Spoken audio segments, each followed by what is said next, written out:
Today on the Shrewd Dudes podcast, we're going to look into some crybabies at Starbucks. Believe it or not, there are a lot of them. You're not going to want to miss that story. We're also going to talk about perhaps one of the biggest stories to break this year. It's no longer a conspiracy theory. The DHS, so the U.S. government, is colluding with social media to shut your voice down. And we're going to talk all about that. Also, Elon Musk is getting a little heat. Doing his stuff. He's now the official owner of Twitter, but it's not because he's not getting through it without any obstacles. Leftists are asking us to do amnesty for the last 2 years of COVID. I like to say, hell no. And then finally, we're going to talk about the very curious case of Paul Pelosi and how the media are lying through their teeth and how we have to use our critical thinking to put all the pieces together. We're going to do that. And then finally, we're going to do a live reaction or like a recorded reaction of a video called The Procedure. You're not going to want to miss that. All of that today and more on the Shrewd Dudes podcast.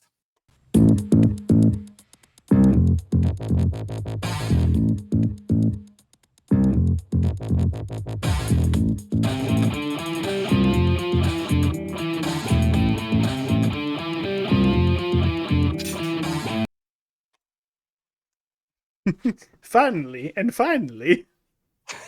forgot about the procedure. I was going to end on Paul Pelosi. No. He'll remember. Yep, there you go.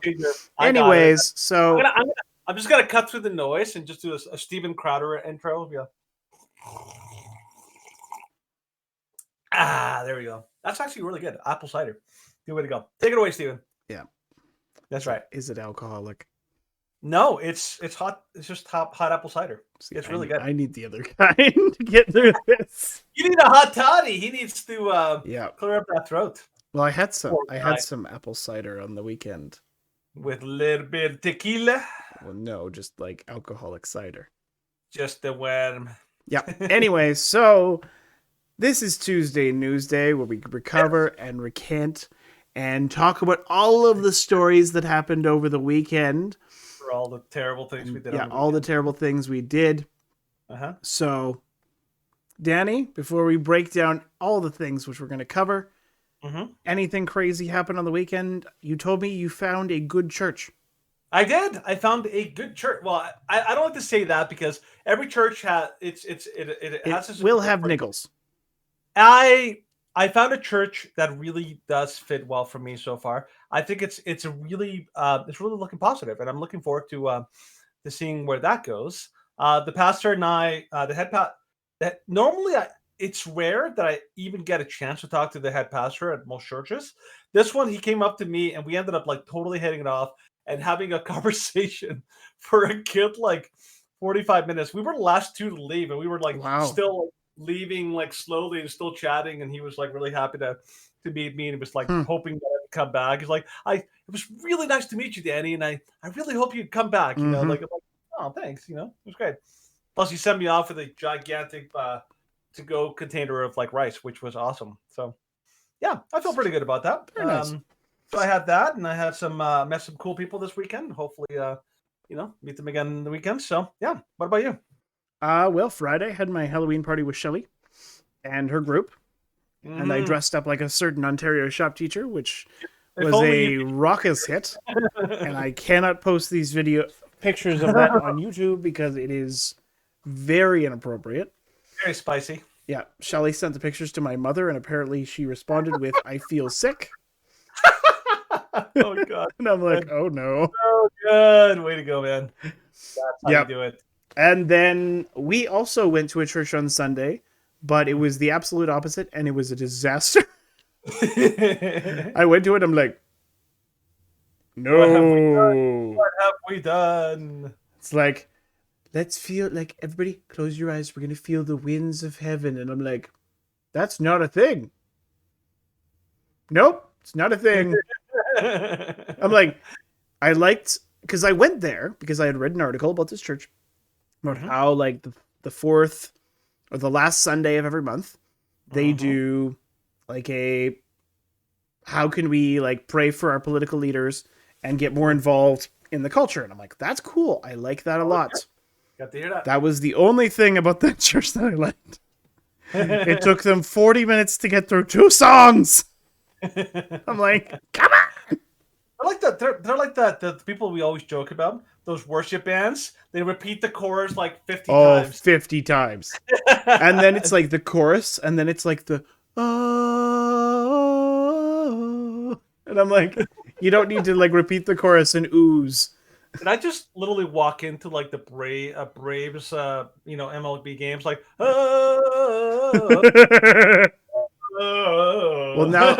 Well, that was the Cleveland Indians, and now they're no longer the Cleveland Indians. They're the Cleveland Guardians. They went woke, and they cannot sell tickets anymore in their faces.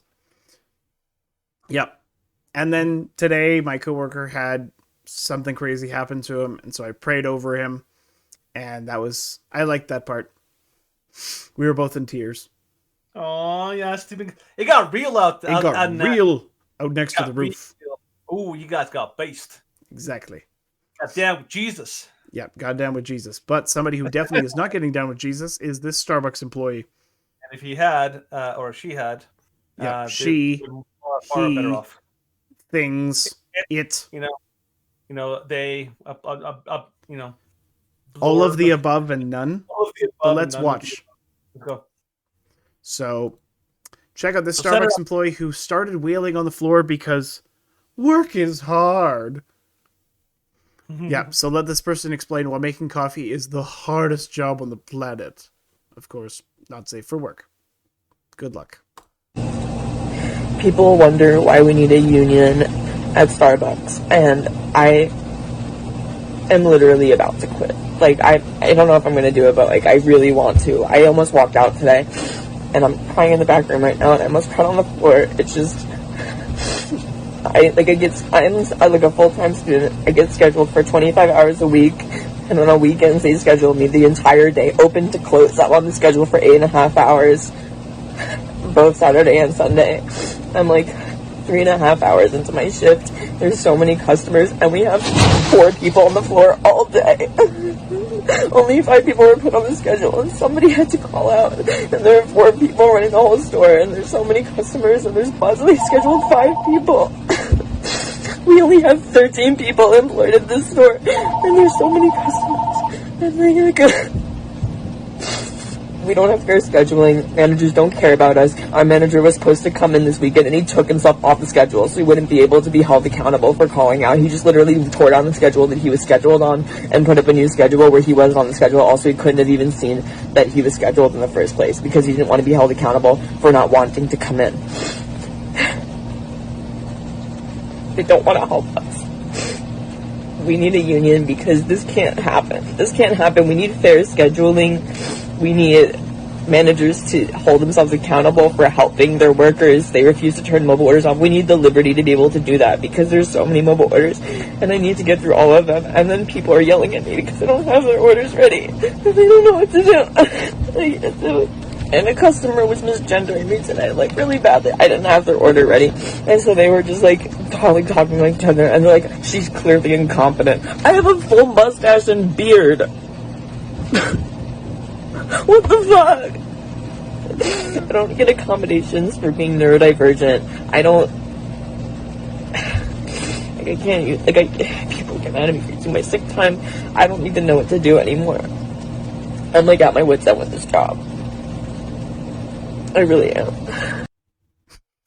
It's like, Steven, I was at work today, and I had to go out in the cold. It was so cold.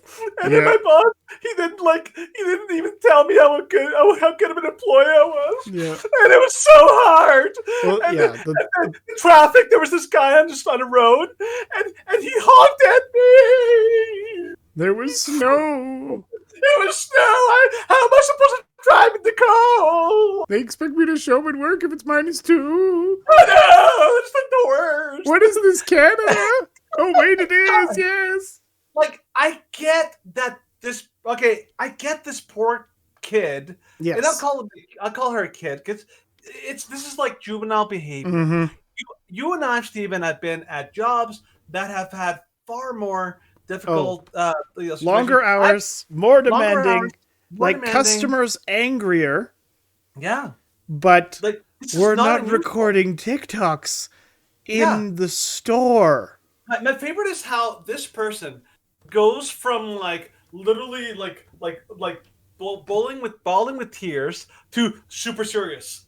Next second, it's like I don't know what I'm gonna do. And then the boss, he took himself off the schedule, and it was like not cool. This is why we need a union. And the person did this thing to me. It was so terrible. And my hair does not good for my complexion. No, it's just back and forth, right? Mm-hmm. Now that could have something to do with obviously they said they're neurodivergent. Now, do you know what that means, right, Stephen? Well, it's basically the special term for autism. Yes. Now, there's a good chance that this person is not cut out for this kind of work. I worked at Starbucks. I worked at Second Cup. I've worked at a lot of different coffee shops. Yes, not everybody is cut out for it. And yes, you basically have some crazy shifts, and a lot of times you have to cover a lot of stuff because people just don't show up. It's not an easy job. If you go into Starbucks thinking you're going to just cruise by and do basically nothing, you're fooling yourself. This person probably would do better as a cashier at a checkout line at grocery store. Yeah, because it's just very linear. It's mindless. It's tedious, and there's very little rush to you. Yes, there's not. The people know that you're as long as you're getting things through, it's pretty. Whereas, simple. like in a Starbucks or in a place where it's like point of sale, it's not necessarily retail, but it is primarily customer service. In terms of everything is based on how quickly you can process the order and how quickly you can make the order. Oh yeah. And that means that if you do it well, you usually, like sometimes, you will get a form of a tip. Mm-hmm. People don't tip their grocery worker. People don't tip their roofer. Nope. You don't get it. You don't get no the thing that I found hilarious about the video is like, we have to work like an 8.5 hour shift. And I'm just like, 8.5 hours? You poor darling. Poor little darling. You don't even know how much I would love an 8.5 hour shift. I deserve to work at Twitter where I only work like 15 minutes a day. Yep. And then I get everything else given to me. And I get like foosball. Yeah. And it's like I would laugh so hard. Like there should be a video about like even if it's like totally satirical, about like a fake Twitter employee doing the same thing. Like Elon Musk came in today and he told me that I like couldn't censor people. It's just the worst. And like I was so used to like governing misinformation because like we have to say what is true. Otherwise, like the fascists will win. The fascists are winning over. It's over. I can't even, Stephen. I just can't even. I know. Now the funny thing is, this person, like they have a like okay, there's not you said a full beard. I'm like, no, my roommate has a full beard. It's like their this is beard the kind is of like mine. Yeah, this is the kind of like beard that even my nephew can barely can pull that off, and he has a tough time because he's young and he has bad hair, growth or whatever, right? Yeah. I mean, obviously, this person's taking testosterone, but this is okay. part of that being said, before we go further, like, should we see how little I can grow if I do a no shave November? No, it's never gonna happen. If I did a no shave November, I'm gonna be you would develop something. If I did a no shave November, it would just be like scraggly here and just like five. I would be a full dwarf. I'd have like the dwarf beard. I'd be like Aragorn by the end of the month. Yeah, probably pretty close to that. No, I will have it'll just be like I will have the mutton chop. I'll have like the down the sides, and then I'll basically be like Lincoln. You'd be Abraham Lincoln. Mm-hmm. Yep. Yeah. All right. Well, I think we should move on. I think that's all that's all I got to say about this. Yeah, that is person. Yeah, and now we got to move on to serious things. We gotta get serious. And really serious because, dang, the DHS is coming. This big time, man. Big So, time. the Department of Homeland Security is quietly broadening its efforts to curb speech it considers dangerous. An investigation by The Intercept has found years of internal DHS memos, emails, and documents obtained via leaks and an ongoing lawsuit, as well as public documents, illustrate an expansive effort by the agency to influence tech platforms. The work, much of which remains unknown to the American public, came into clearer view earlier this year when DHS announced a new Disinformation Governance Board, a panel designed to police misinformation, false information spread unintentionally, disinformation, false information spread intentionally, and malinformation, factual information shared typically out of context with harmful intent that allegedly threatens the United States interests. While the board was widely ridiculed, immediately scaled back, and then shut down within a few months, other initiatives are underway as DHS pivots to monitoring social media now more that its original mandate, the war on terror, has been wound down. Behind closed doors and through pressure on private platforms, the U.S. government has used its power to try and shape online discourse. According to Meeting Minutes and other records appended to a lawsuit filed by Missouri Attorney General Eric Schmidt, a Republican who's also running for Senate, discussions have ranged from the scale and scope of the government intervention in online discourse to the mechanics of streamlining takedown requests for false and intentionally misleading information.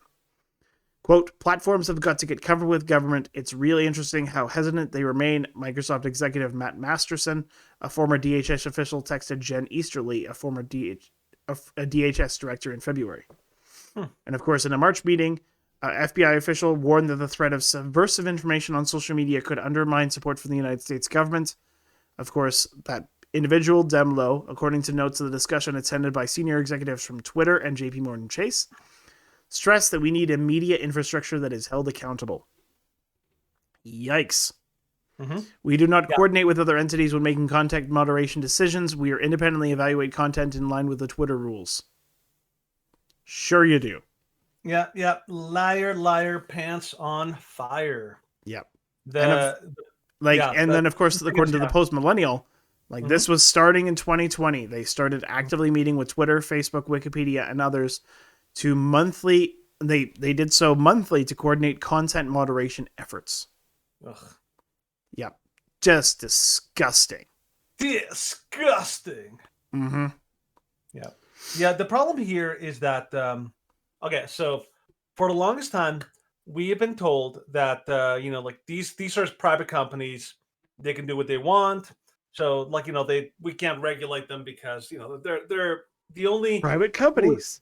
The only person or the only entity to whom the First Amendment actually applies is the government. Mm-hmm. And because they're not part of the government, they can regulate whatever they want. There's the whole platform versus publisher kind of debate, But now that whole concept goes out the window when the government the DHS is in bed, directly involved. When they themselves have been in. Well, okay. Directly. Who was it? That was? He was censored. I believe it was on Twitter. Mm-hmm. He was censored on Twitter, but he was censored on Twitter at the behest of the federal government. Well, there's lots. There's Alex Jones. There's Milo Yiannopoulos. There's Andrew Tate. Like several people that have been hit primarily because of specific requests. There's also Hunter Biden. The Hunter Biden story, we know that was actually actively election meddling. Alex Berenson. Yeah. Mm-hmm. So that was back in August. Yeah. He was kicked off of Twitter at the White House's urging. Yep. That's scary. Well, the key thing here is that whenever the government actually gets involved and actually directs anyone to actually do something, now it's a First Amendment issue, and now it becomes a thing. People can actually get charged for this kind of stuff because of the kind of things. And that some people actually speculate that the girl from Twitter, like the one that was on Vijaya Gade, that's the reason she was crying, because not only is she losing her job, but she's going to be exposed as being involved in a criminal plot. And she was a very major player. Oh, that's what the DHS. Well, she was the one that essentially specifically sought to have Trump removed from Twitter. Mhm. And let me put another thing on that right now. This stuff, all of this collusion between big tech and the government, it's going even now, because even right now, recently, Steven Crowder got banned, or basically got a hard second strike on On YouTube. YouTube, And here's a week some before the basic, election. I hear like the basic things is that the rationale for the ban was nonsensical. They don't even have a reason. Yeah. They literally just like decided to ban to hit his channel with no reason. And anyone with half a brain cell can tell you that this is not an accident. The fact that they banned him 1 week before the actual Midterm election is huge, which because we are going to be covering. Okay, we actually do need to have a discussion about that. well, yeah. Let me finish my point, and then you can kind of go in your thing. But the reason why one reason why they might have cut him off is because in the 2020 election, the Louder Crowder was outperforming virtually every other channel, whether it's on YouTube or like national TV or something like that. Like it wasn't even close. It was being absolutely outperforming everybody, and they couldn't have that. And so, like, if you think that this is all accidental, that they're just trying to moderate, effectively, no, that whole ship has sailed.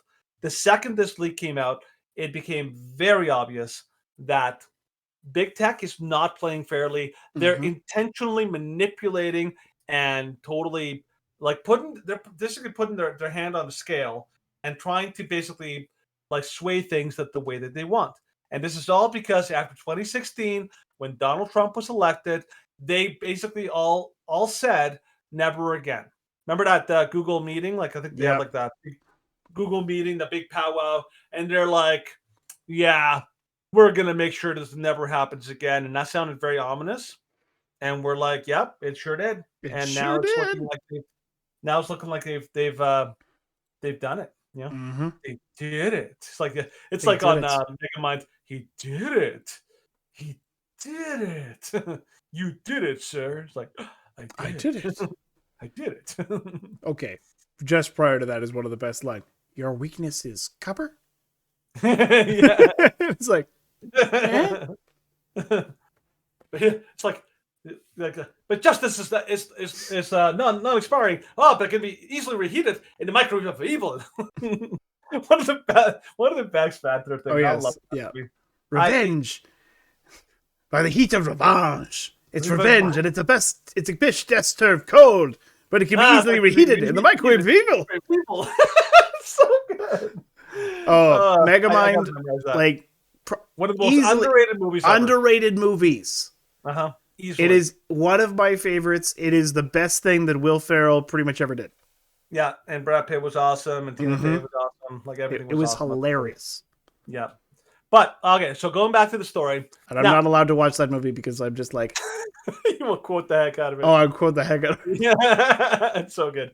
Okay, so the one of the things that was interesting is that the Facebook has created an actual portal that a dedicated portal where the government can actually send requests for censorship straight to Facebook. It's like a special little like opening, like little mailbox that the government can just kind of just quietly throw in there, be like, take care of those guys, and then they'll do it, right? The funny thing is that thing's still open, isn't it, Stephen? Mm-hmm. That's as of November 1st. Yep. Which is today. So, according to the New York Post, feds keep Facebook censorship portal open despite DHS disinformation board demise. So the government and law enforcement officials are able to request censorship of Facebook and Instagram posts using a special portal, despite the Biden administration's failed attempt to establish a disinformation governance board, according to a new report. The previously unknown portal allows officials with .gov or law enforcement email addresses to request censorship in the name of fighting disinformation. Yep, that's just lovely. And so lovely. I was so glad when the Disinformation Governance Board was shut down. Well, okay, when that was like, put aside, shut down, and when that woman was let go. Oh, the Mary Poppins wannabe. Yep. who thought she was so clever, and everyone was just like, Everyone was like, this everyone is was like, horrifying and awful. everyone, it's a collective like groan. Everyone on the internet's like, you're not funny. Yeah, you're not funny. You can sing reasonably well, but this is not going well for you. But it's not. And of course, the lingering effects of such censorship, such oppression, and such limitations of free speech are still being held and seen over on Twitter. And Elon Musk, the new chief twit, is feeling them today. So Elon Musk says Twitter board deliberately hid evidence from court. So CEO Elon Musk has accused Twitter's former board of directors and company's lawyers of deliberately hiding evidence. He asked his 112 million followers on Twitter to stay tuned as more is to come. It's on. So, yeah, and then he's talking about like the Amir board and all of these things. So Musk's suite included screenshots from Yoel Roth, Twitter's head of safety and integrity. It mentioned a Twitter personnel called Amir who was accused by Roth of using objectives and key results based on fraudulent metrics. Roth said he doesn't care and may actively be trying to hide the ball. Literally what Elon is accusing us of doing. Musk, of course, had earlier called off the $44 billion Twitter takeover by saying the latter was refusing to cough up spam numbers and accused the company of being very suspicious. And the entrepreneur completed the takeover on Thursday, of course, and fired CEO Parag Agrawal and the CFO and the chief legal correspondent. And 75% of the staff are on their way out. It's just great. And, of course, our satirical video about Amar, not Amir, the Indian immigrant who took over 3,000 Twitter employees' jobs. He was so good. Yeah, that got us, 4,000 views on YouTube? Thank you. Come again. Yep. Thank you. Come again. Thank you. Oh, you're a very, very, very good employee. YouTube is super weird. Yeah. Like, we had 7,000 views leading up to Saturday, and then Saturday was like, and you have another 8,000? And I'm like, we have double our viewership on our channel in one day? Okay, sure. Let's go for it. So people really do like this week in satire and the douche of the week. Who knew? Yeah, it's like Amar was extra funny though. Yeah, Amar was extra. I told my parents about that, and they're like, "This segment sounds really funny." I'm like, "It was very entertaining." I enjoyed it.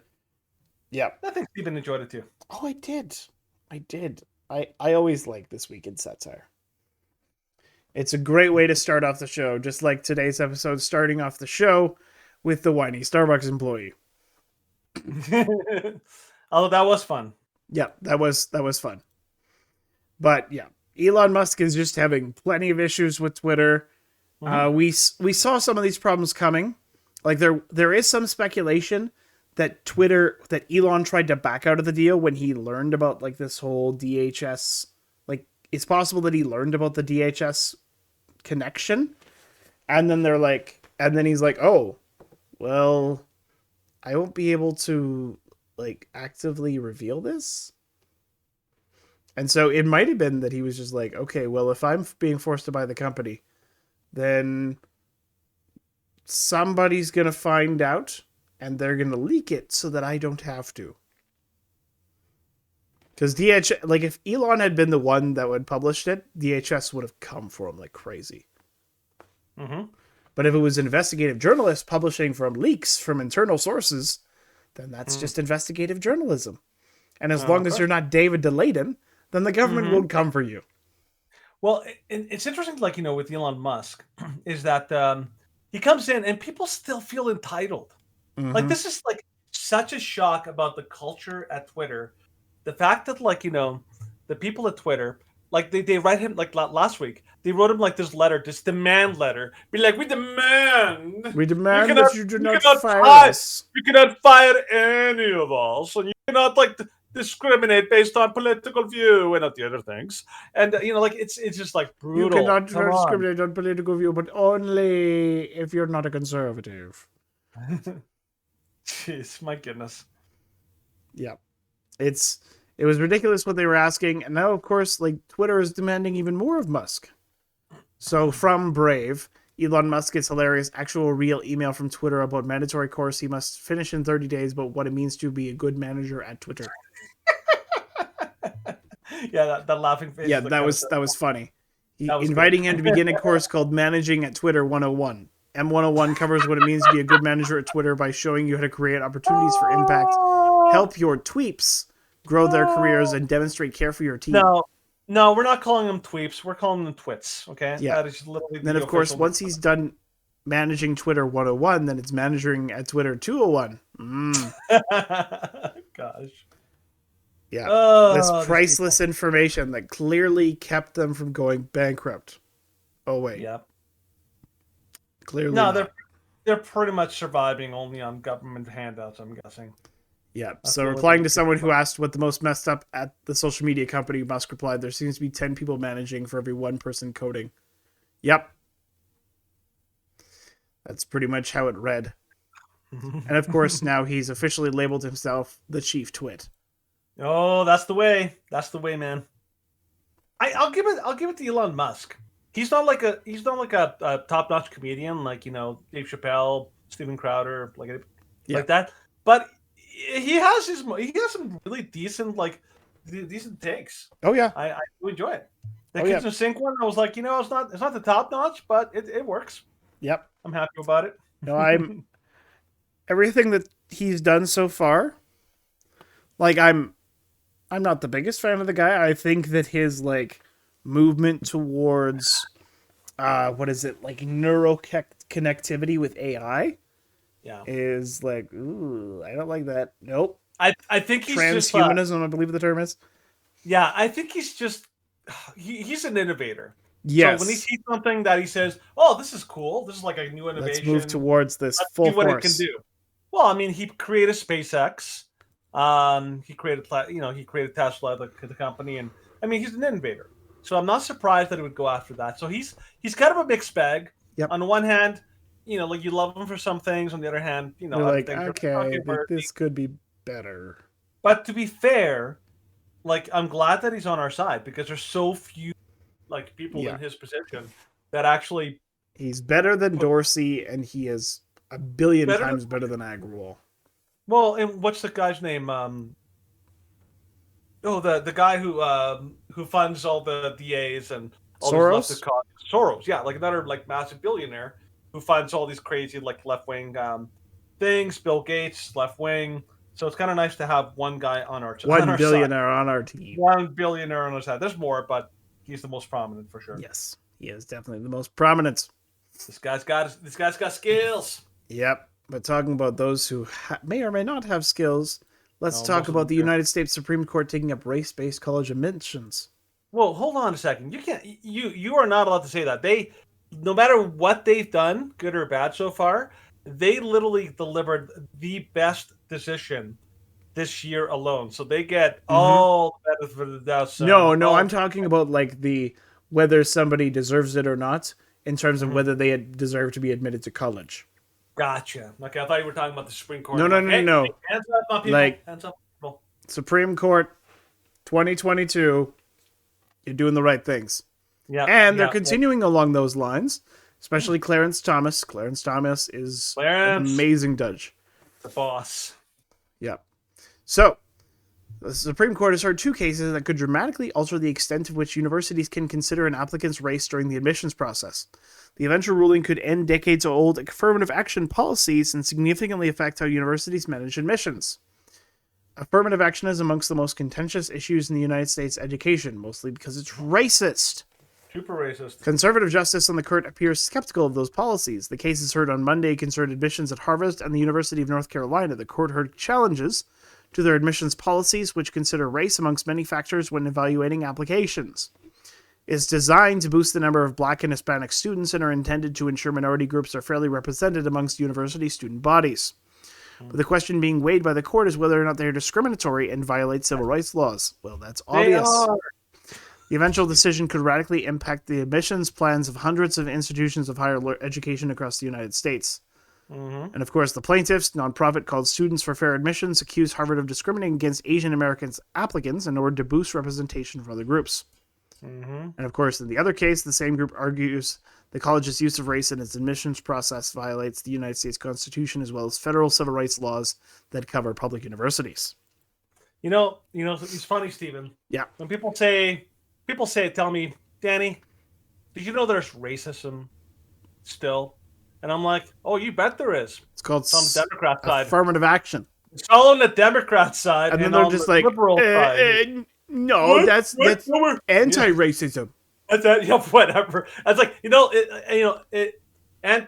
anti-racism is to racism what inflammable is to flammable. Yes, it's basically the exact same thing.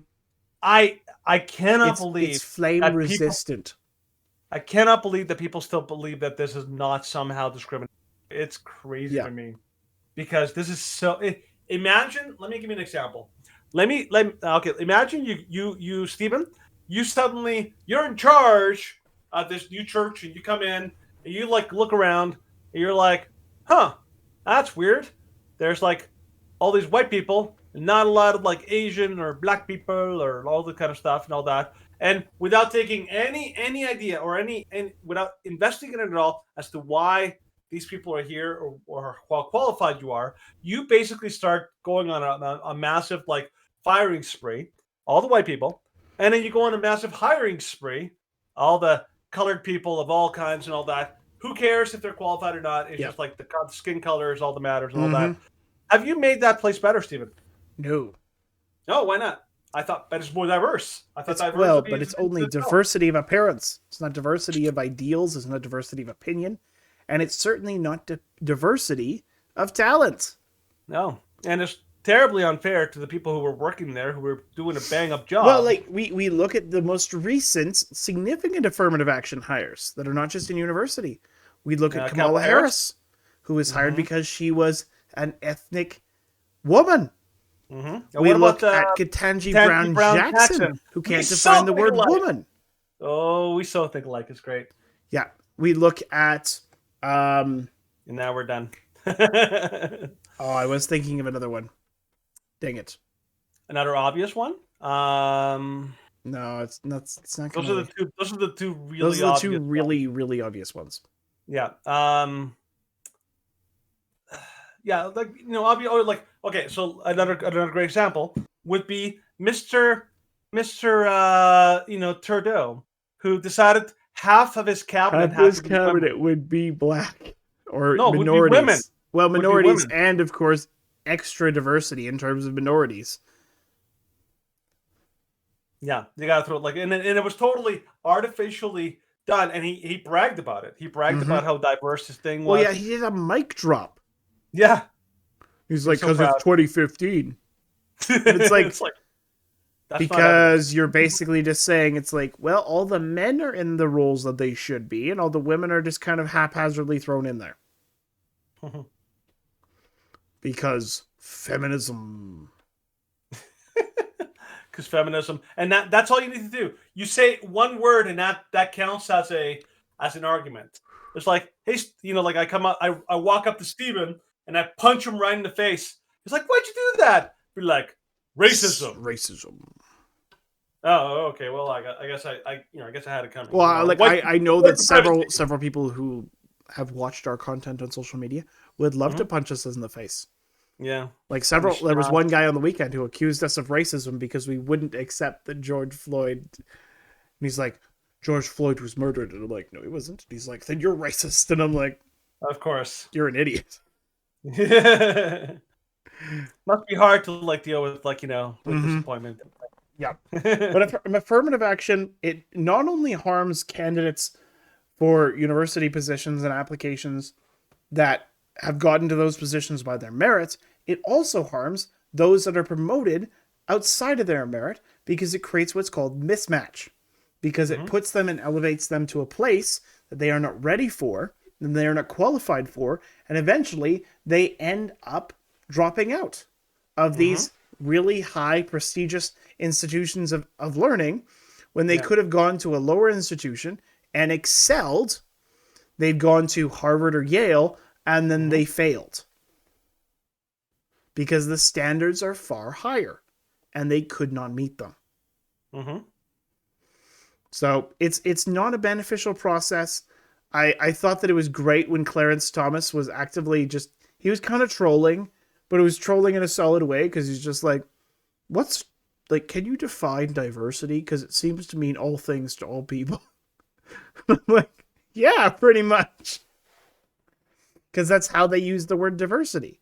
It's like, well, diversity is our strength, and diversity is a good, and it's an end in itself, and it's an good. It's an end, and it's a mean, and it's a good. Yeah, all at once somehow. Yeah. Well, the thing is, like, like the United States has a motto. I think it's a dollar bill or something like that. E pluribus unum. Yeah. Which is very different than the one from Community. The TV show. Yep. Like, E pluribus anus, something like that.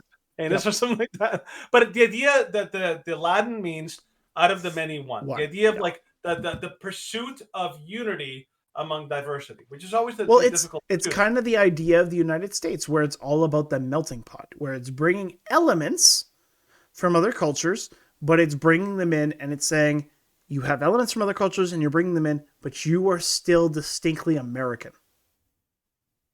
Whereas, of course, in Canada, it's, well, you bring your elements from your other culture and then you just go into your specific communities.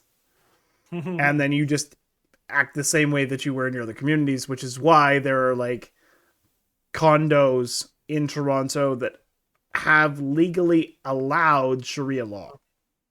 Well, and it's funny that the very same people that say you have to have diversity quotas are the very same people, Democrats, who are also advocating and defend segregated spaces. They have university spaces in universities all over the United States where it's only blacks only or colored people. And I'm like, you're bringing back segregation. Yeah. Totally. How is that? You guys are the supposed like anti-racists are the ones who are being the most racist. It's crazy. It's an upside down world, Stephen. It is 100% an upside down world. And it would be even worse if we let these people off the hook. So, from The Atlantic, let's declare a pandemic amnesty. We need to forgive one another for what we did and said when we were in the dark about COVID. All is not forgiven. Yeah, so in April 2020, my family took an enormous number of hikes. We all wore cloth masks that I had made myself. We had family hand signal, in which the person in front would use if somebody was approaching on the trail. We needed to put on our masks. Once when another child got too close to my then 4-year-old son on a bridge, he yelled at her, "Social distancing!"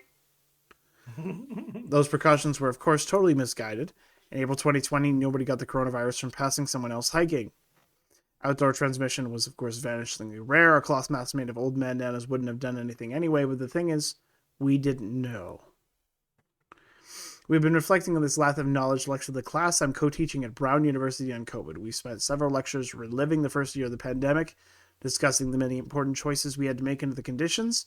Some of these choices turned out better than others. To take an example close to my own work, there is an emerging, if not universal consensus that schools in the United States were closed for too long. The health risks of in-school spread were relatively low, whereas the costs of students' well-being and educational progress were high.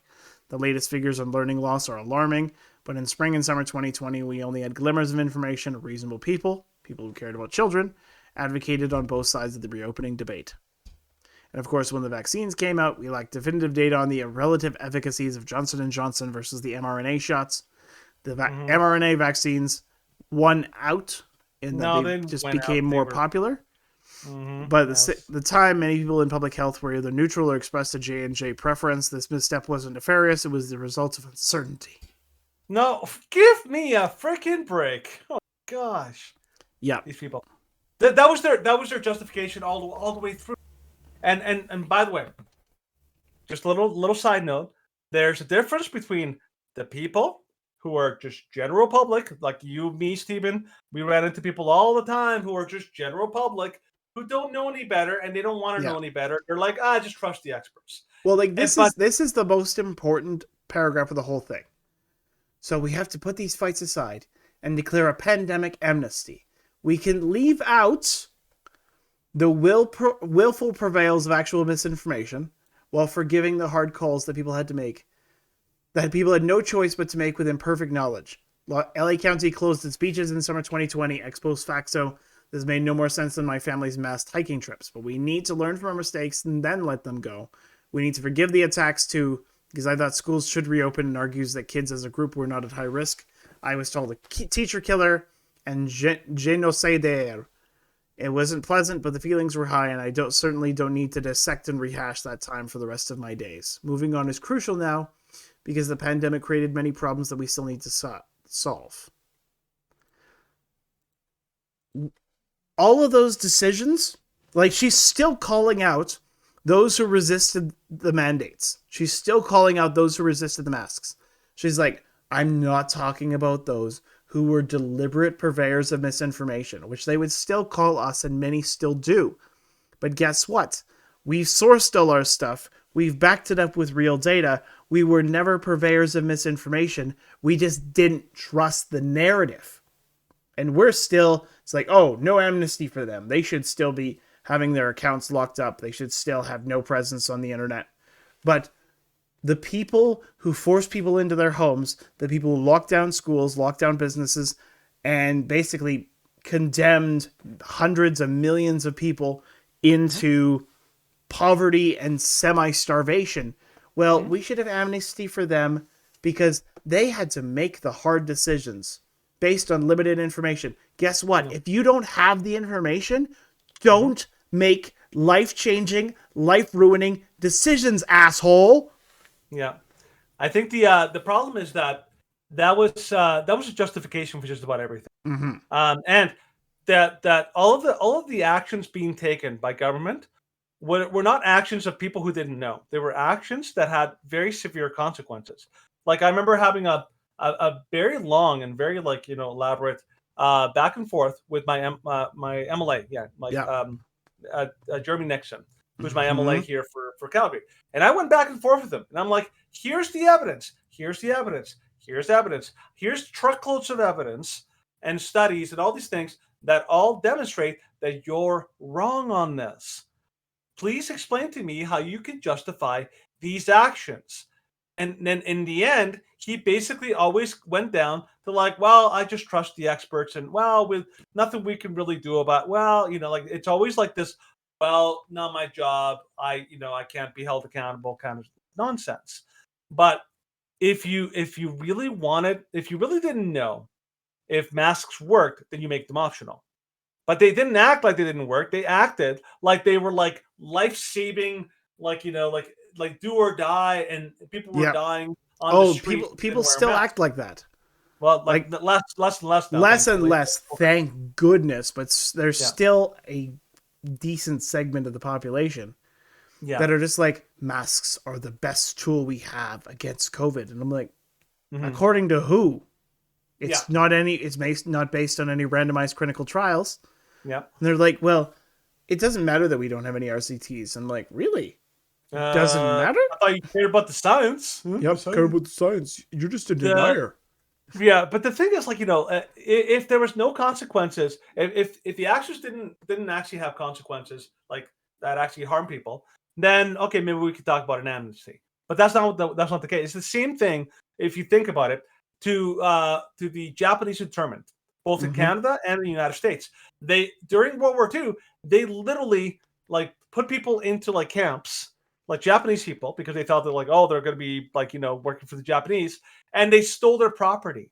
Thank goodness the government of Canada and, like, the government of the United States didn't go like, oh, amnesty, oops, our bad, and just pretend like nothing happened. There was real harm and real damage done to those people, and they had to be recompensed for the incredible, like, wrong that was done to them. Well, or even, like, you look at if somebody had asked for amnesty, like, going back to the familiar trope, asked for amnesty for the Nazis. It's like, well, we didn't know the Jews didn't spread disease. We were just acting on limited information to put them in concentration camps and gas them. It's like, but we were operating on limited information. And so in order to prevent fights and arguments, we have to give amnesty to those who had to make the tough choices. It's like, Your decisions killed people. Mm-hmm. We will not be satisfied until the public health authorities like Fauci, Tam, Hinshaw, Bonnie Henry, DeVille over in Ontario. The list goes on and on and on and on and on. Those people committed crimes against humanity. They should face serious recompense, and they should be in jail for the rest of their lives if they are to face true justice for this. Yeah, and I know people tend to say oh, that's hyperbolic, crimes against humanity. Because when we think of crimes against humanity, we think of okay, the Rwanda genocide, we think about the Armenian genocide or things like that, right? But crimes, if you actually, because we've looked into it, crimes against humanity include when a government intentionally forces its citizens at gunpoint to basically do something against their will or to face horrible consequences. This actually qualifies under the Nuremberg Code and the human rights tribunals that have ruled that you can't do this kind of stuff to people, and they did it anyways because they didn't fear any consequences. So the reason why you can't have an amnesty is because if the people who did these things get away with it, it no only encourages more. It will only encourage people to. You have to set an example, not because you want revenge, not because it'll make you feel good, but because in a just society, justice must prevail. And these people violated the rights and freedoms and decency and dignity of hundreds of millions of people, and they should face justice. Yes, we're angry at them, but that does not mean that they should not be in jail. Yeah, and that's what the Nuremberg trials were. They were basically meant to show the world we will not tolerate this kind of thing. Because remember, in Nazi Germany, in Italy, and all these fascist countries, what they did was legal under their own laws. This is why you need to have international tribunals that surpass these local government laws, because they was legal in those countries to kill Jews. They actually made the laws to make that possible.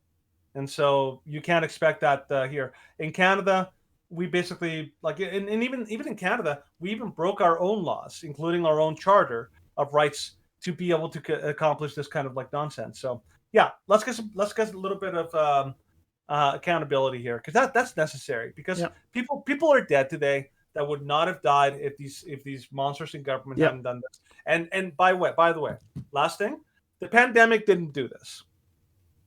This is an overreaction by government, health officials, that went way too far, that they did things that were completely untested, and they ended up they did not end up saving more lives. They ended up adding to the death total. And that is why these people need to be accountable. That's it. That's the reason you don't get the amnesty. Yep, 100%. Yep, and definitely another person that does not deserve amnesty is the person the individual that attacked Paul Pelosi. So Paul Pelosi attack, a bizarre timeline of David DePape's alleged violent assault. So federal agents set out a timeline giving bizarre new details in their charging documents for David DePape, including how the maniac planned to take a nap after tying up Nancy Pelosi's husband. The crazed man who allegedly broke into Pelosi's house and attacked her husband Paul with a hammer was slapped with federal charges for attempted kidnapping and assault Monday. DePape, 42. Yep. Yeah, keep going, and I'm going to point out 3 details from these paragraphs. I know. Told San Francisco cops he broke into the Pelosi mansion through a glass door using a hammer he brought with him. He went upstairs to find Paul Pelosi in his bedroom asleep and demanded he wake up, saying he had come for his wife who was in Washington, D.C.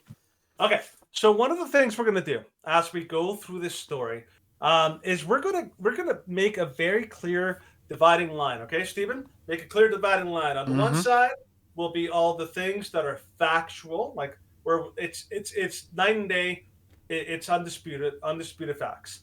On the other side, we're going to put all of the things that are claims, that they claim this is the case, but we basically have to take the word for it. We're going to make a very clear distinction, because one of the rules I have is the mainstream media always lies. Okay, and because they have an agenda and a narrative to push. and they have never. And there are certain news stories.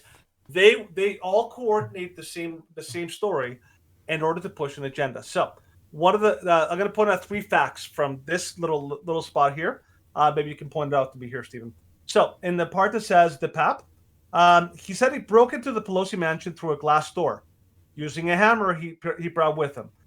Now, very interesting thing I want you to notice is if you scroll down, Stephen, to the picture like down below. This is something that a lot of people have noticed. If you look at that picture, that's the glass. Okay. That's the back door. The glass is all over the place, right? Yep. However, if he used a hammer to break the glass, the majority of the glass would be inside the house.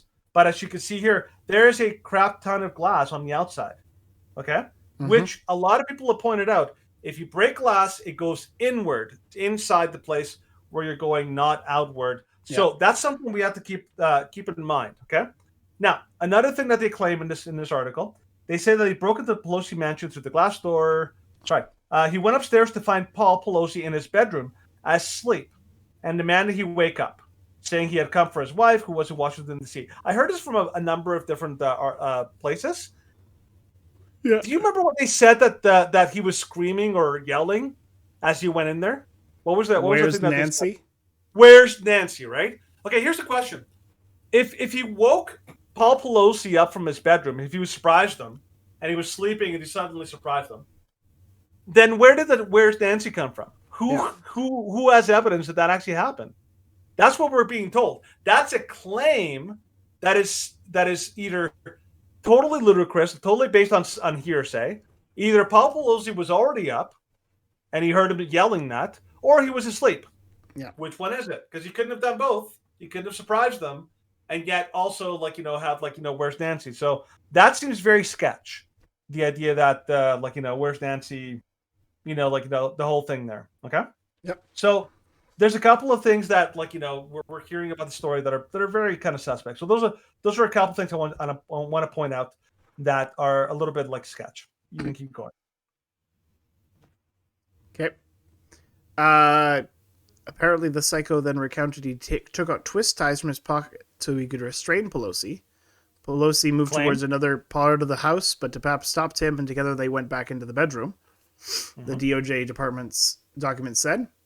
The two men conversed, and Pelosi went into the bathroom where he was able to secretly call police. At that point, DePap realized what was happening. In his interview with police, he said that he felt that Pelosi's actions compelled him to respond.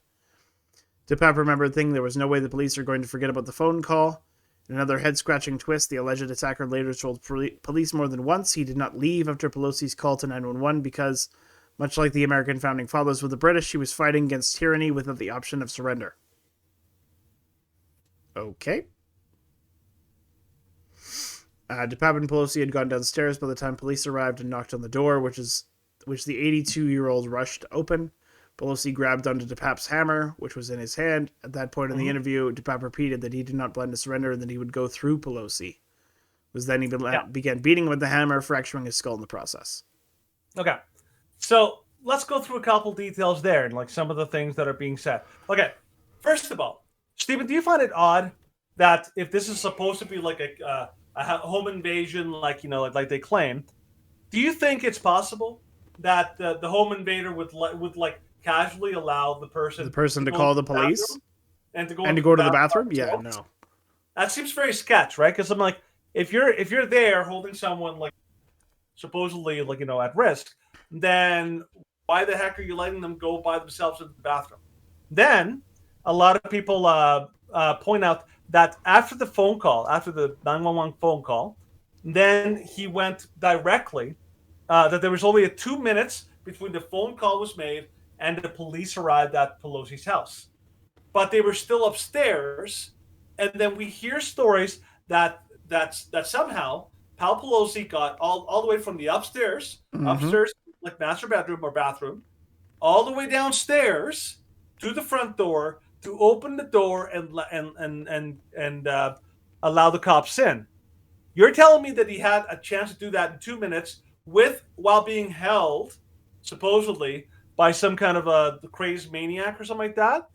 A lot of that is incredibly unlikely. Okay, so a lot of problems with that. Now let's talk about the actual phone call, because I think you're in the Daily Mail story, or you? Yeah.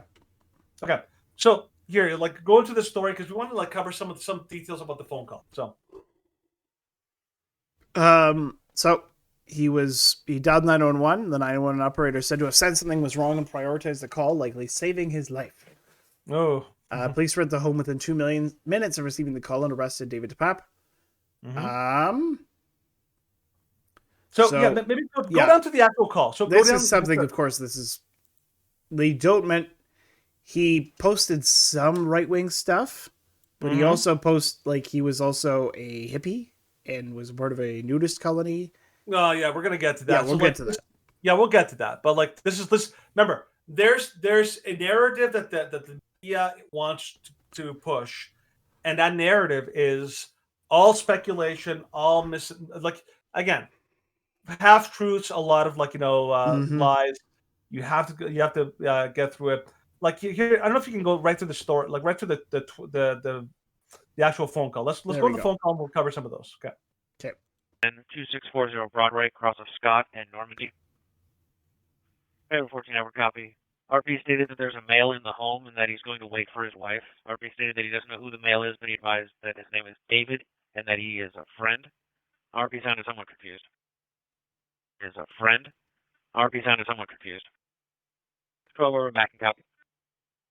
Units code 3 at 2640 Broadway for 14 hours. Okay. 15 hours. So you can stop it there. So two things that you need to one thing. I was listening to somebody named Officer Tatum. He has a YouTube channel. I'm not sure if you heard of him, Steven. Oh yeah, I've heard of it. So he was talking. He kind of helped explain a little bit. So one of the things I didn't know is that whenever you have a 911 call or something like that, the person who takes the phone call is not the same person as the one who messages the police and gives them instructions. So one is the 911 operator, and one is the dispatcher. Yeah. Normally, what happens, as he was explaining, is that the dispatcher is usually listening to the conversation in the 911 call, and then they are separately sending on instructions to the officers on the road and telling them what to do. So what we heard there was not the 911 caller, but the dispatch. Yeah. Giving this is why he said he was confused. He's like, wait. He said he was a friend and his name was David. I'm a little confused about that, right? It was odd to him. He's like, what the heck is up with that? Why would he say that he knows him, and why would he call him a friend? Now, one of the theories being postulated by obviously the media right now, and by this article itself, is that Paul Pelosi was he was using code, that he spoke in code in order to avoid getting setting them off or something like that, which is extremely stretching the truth. Because if you're speaking in code and your code is there's a man in my house and he's waiting for my wife, and it's like he's sounding like something bad is happening. That is not good code. That is and it's making it very obvious who you're calling, because it's obvious that he's calling the police. If this was an actual home invasion, a dangerous person is in the house, then no, you wouldn't be talking like that, especially if you fear for your life. And the fact that the police showed up 2 minutes later and he was able to get to the door and answer the door shows that this wasn't an imminent danger threat in the same way that a home invasion would be, right? Otherwise, if you're in the bathroom, lock yourself in the bathroom. Don't let them in and wait for the police to show up and to come rescue you.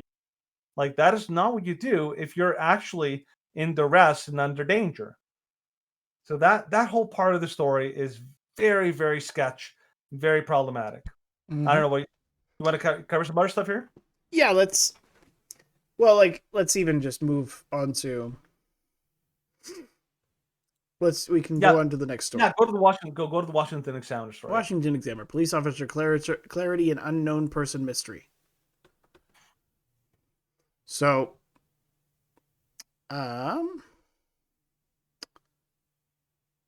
what did you want to cover in this part? Is the idea? Okay, the details kept changing as they're going. So what the police originally said was that there was a third person in the house who opened the door for Pelosi, for Peter or for Paul Pelosi. Mhm. But then they suddenly they had to change their story and be like, oh wait, no, we were wrong. There was actually only two people, and one of them was Paul Pelosi, and he came to the front door and opened the door. So you'll notice that a lot of the details are changing, right? As they're going through the Yeah. story, as they're kind of laying this out. Couple of things that you should know, and I'll cover these, and then we can go into the actual person and the claims that are being made about them. So one of the things is that, did you know, Stephen, that they're both in their underwear when the police showed up? I don't know if you knew that detail. Nope. Yep, both Paul Pelosi and the accused assailant, they were both in their underwear, which is very strange. Why, if you're a home invader, why would you, if you arrived in your clothes, why would you be in your underwear? That doesn't make any sense.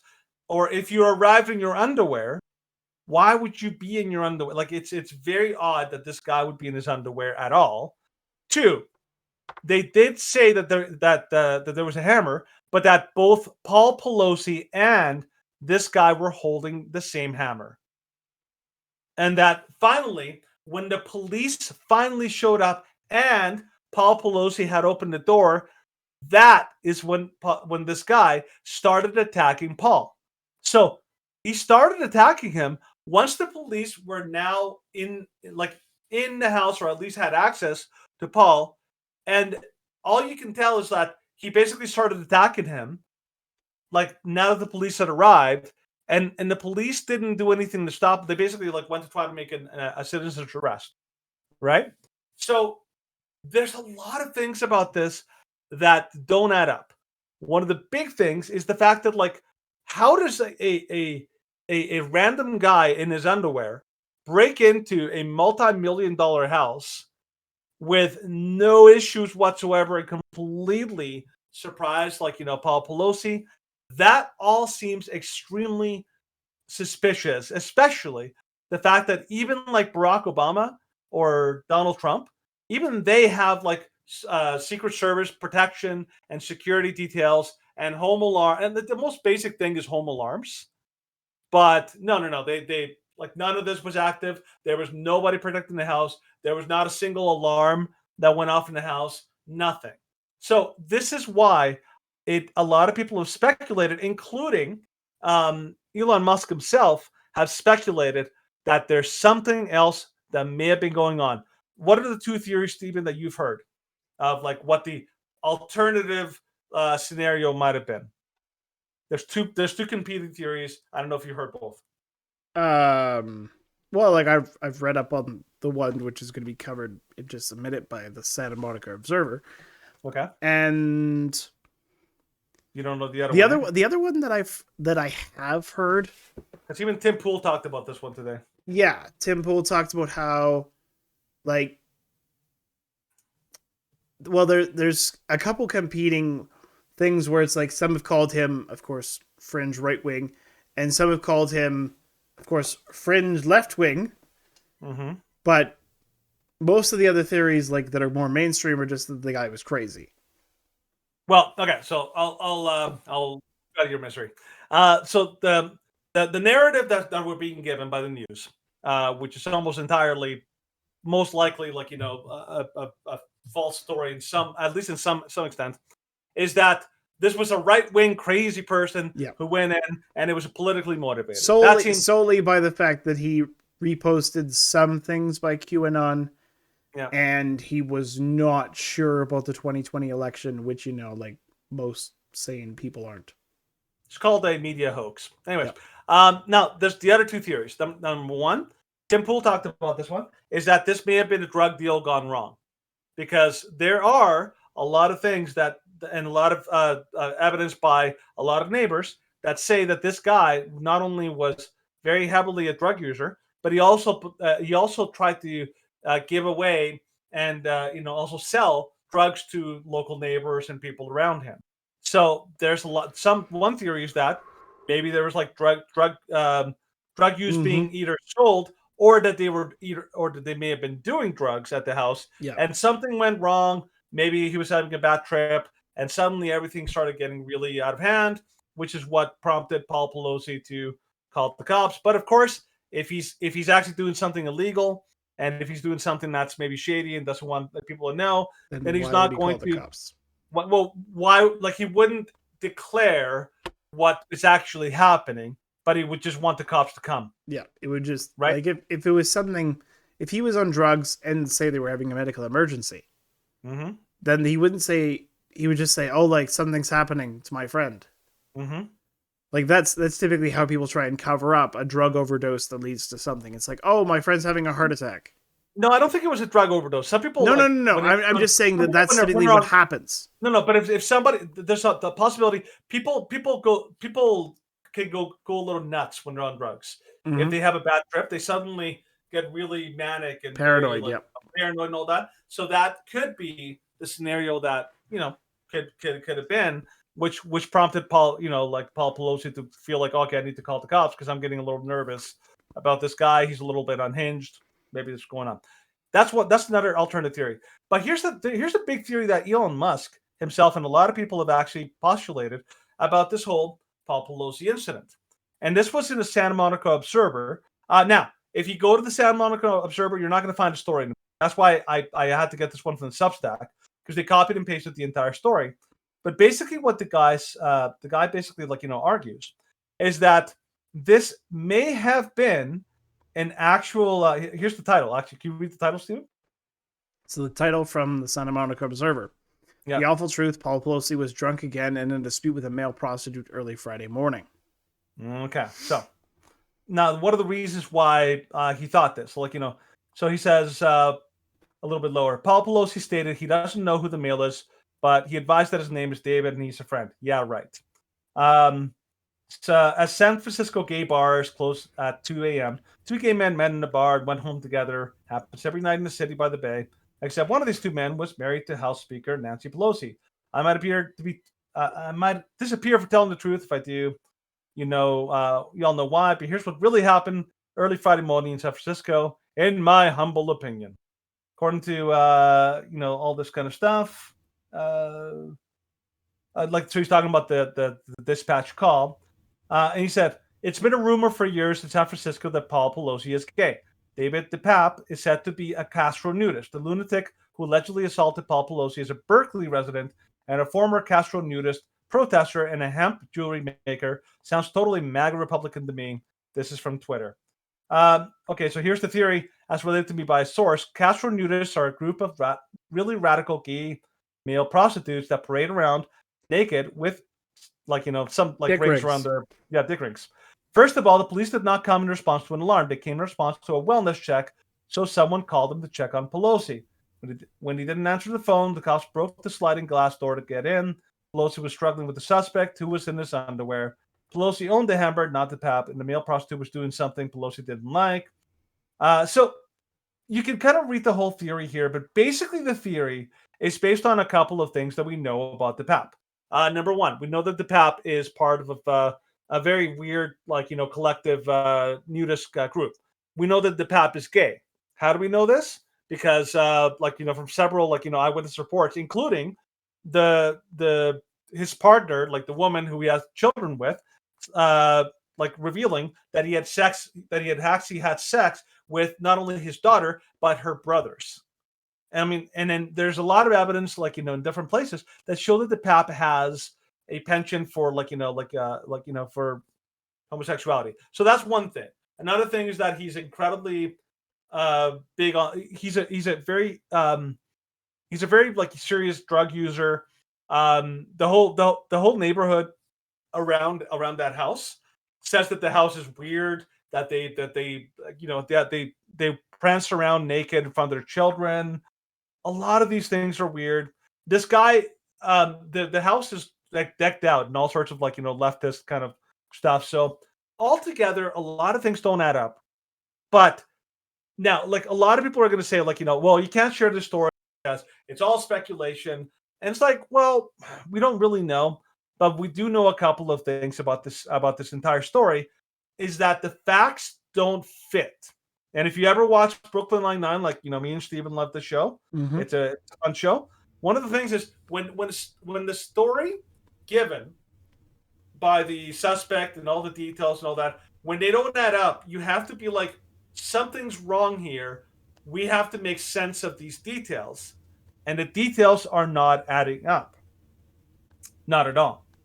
And I don't know if Stephen, if you can go into some of the pictures that you have there. There's a couple of additional details we want you to keep in mind. So, there's a pictures that I posted on the pictures. Not the article. The pictures, yeah. So here's a picture from Lydia Cournage, from Twitter. Reportedly, Paul Pelosi attacked her is David DePape, a Castro-supporting nudist transient from Berkeley, California. He's on the far left, literally and figuratively. So the whole idea that the media is trying to present, it sounds like they're cherry picking, like you were saying, Stephen. They're cherry picking very specific things that he's posted in order to give you the impression that he's right wing. Yeah. But if anybody who knows them and knows their and their actual stuff knows that this guy is hardly a right wing at all. If he's probably hard left as far as they go. Yeah. Go to the next one. And this is him with his nudist family. Yeah. By the way, he was shown in pictures with the Daily her. Mail. In a Daily Mail. I don't know if you can find their the pictures. wedding. At their wedding.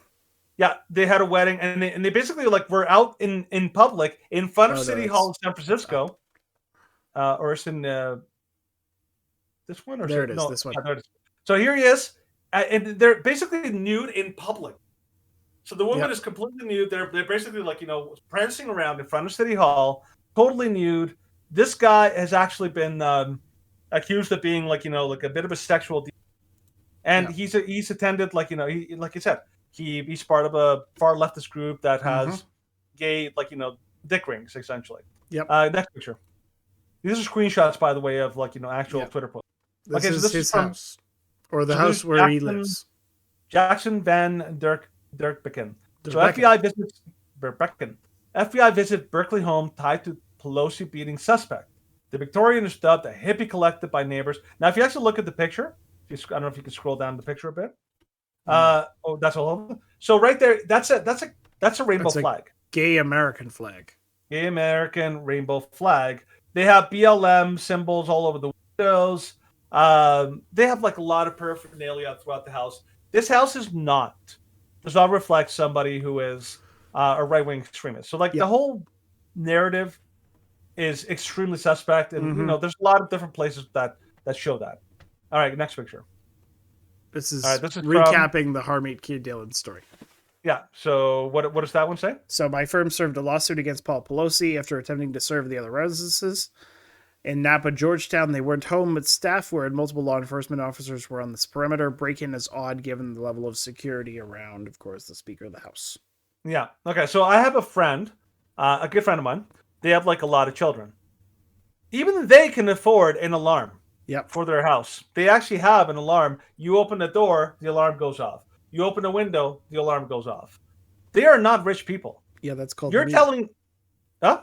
That's called me. Yeah. You're telling me that a pretty much not only a super rich couple with an extremely expensive house in a very prestigious, swanky part of San Francisco, and third in line for the presidency.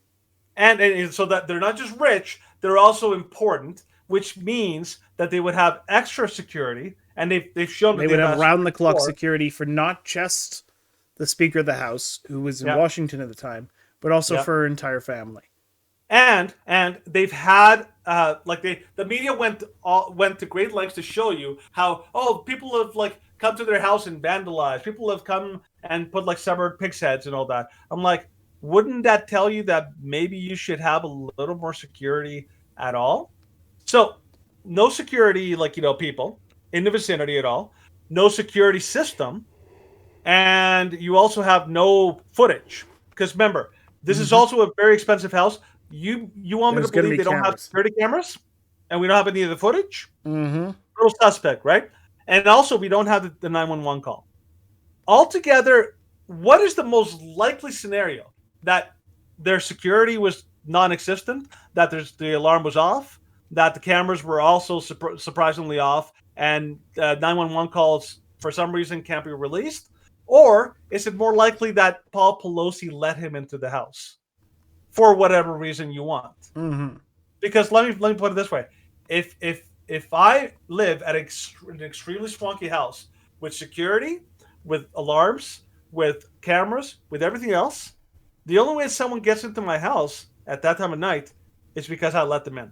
Yeah. That seems extremely unlikely that he could just, because if this guy can break in, he's not sophisticated. Yeah. How does he get in? Anybody can get in.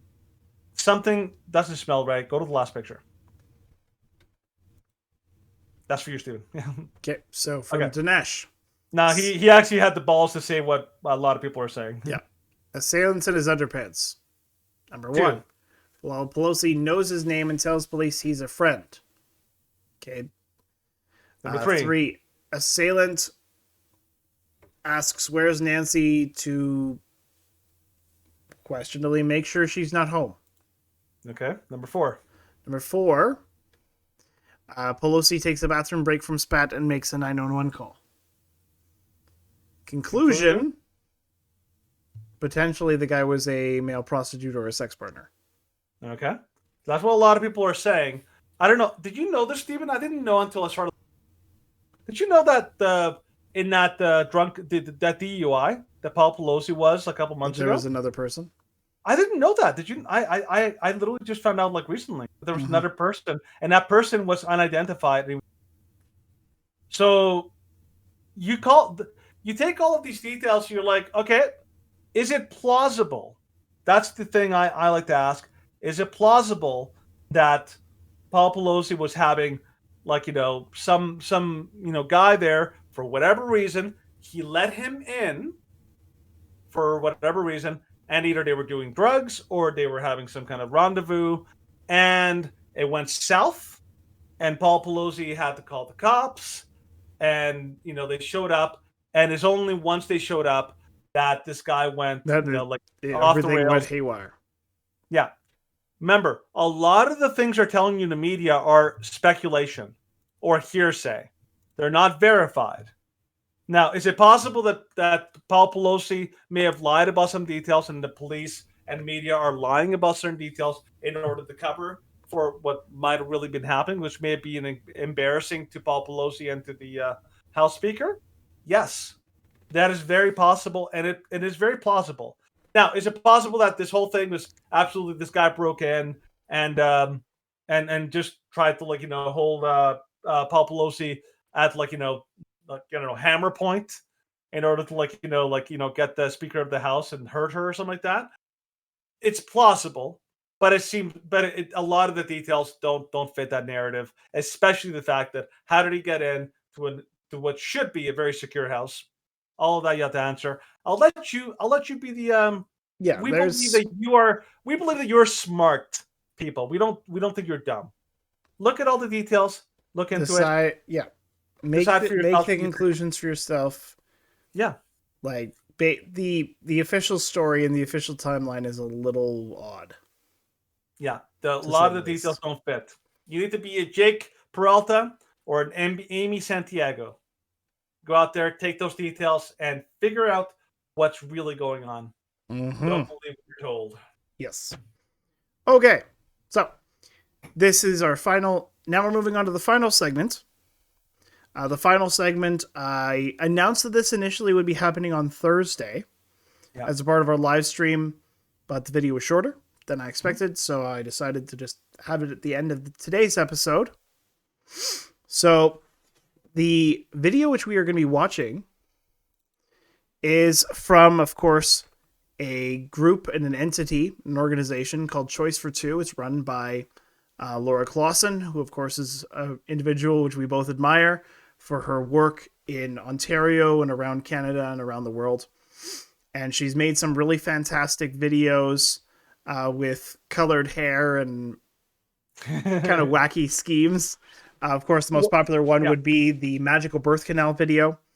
I still love that one. It's Laura Clausen is so normally like most of the the big name and the big hype, kind of like pro-life advocacy, is usually in the States. Abby Johnson, Mhm. you have Lila what's her name? Rose. Lila Rose from like what's it the Live Wire? Live action. Live action. Thank you, live action.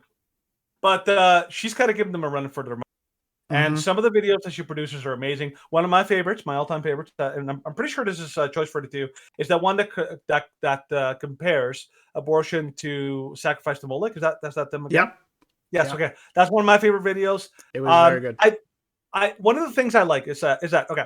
One of the difficulties of doing a video like the one that we're going to see today, it's very difficult to actually show these procedures in like life, because they're gruesome, and so you can't, like, how do you do that? And also ultrasounds are very difficult to, you can only see parts. So like when Stephen and I, when you and I saw Unplanned, all you see is the suction tube, which is fuzzy, and then you see like the stuff that's the remains going into the tube. Yeah, but most of those remains are just kind of like purified, like they're like it's like taking something in the blender. So you have to leave a lot of it to the imagination.